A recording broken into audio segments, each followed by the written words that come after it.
In this video, we'll be looking at the Thompsons Creek Catchment Review, which is currently in draft form and was completed in 2020.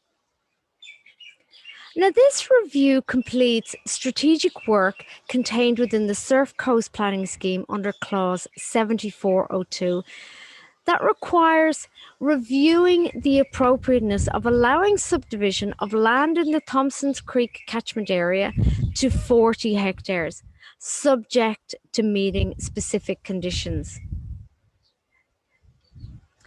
Now, the schedule to the farming zone, you can see here under the minimum subdivision area for the Thompsons Creek catchment, it has a minimum lot size requirement of 60 hectares.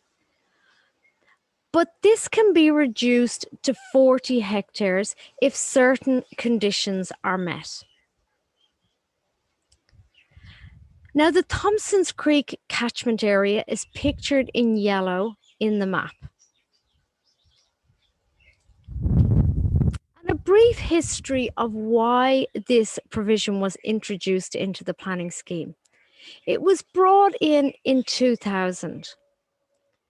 And at that time, salinity was identified as a major issue in the Thompsons Creek catchment area.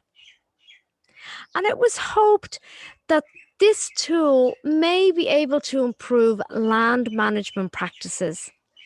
And this could then in turn reduce the impacts of salinity, which can be detrimental to farming. So the review asked 3 key questions.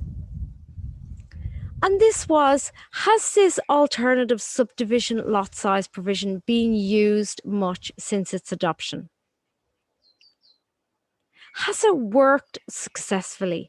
Has it been implemented by the landowner and monitored?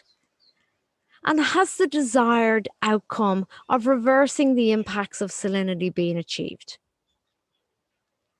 And are there other mechanisms that are now available in the planning scheme that could achieve the same outcome, but in a more efficient and effective way? And the findings of the review were that there was at least 13 examples since its adoption over the last 21 years. And that it is very difficult for council to monitor it effectively. And it is both costly to both the landowner and council to administer, and that it requires the entering into of a legal agreement. And no clear benefits were observed when an interrogation of aerial photography was undertaken. And since 2000, a salinity management overlay has now been introduced into the planning scheme. And this encourages the revegetation of areas affected by salinity. And the farming zone has been updated and now includes a much more comprehensive list of decision guidelines that enables consideration of things like sound land management practices in a much more integrated approach. So the review recommends that the provision should be removed, and that salinity should be addressed through the salinity management overlay and not through the schedule to the farming zone. And that subdivision in rural areas should be considered on a site-by-site basis, consistent across all of the Surf Coast Shire. And that the decision guidelines within the farming zone should be used as the decision-making process.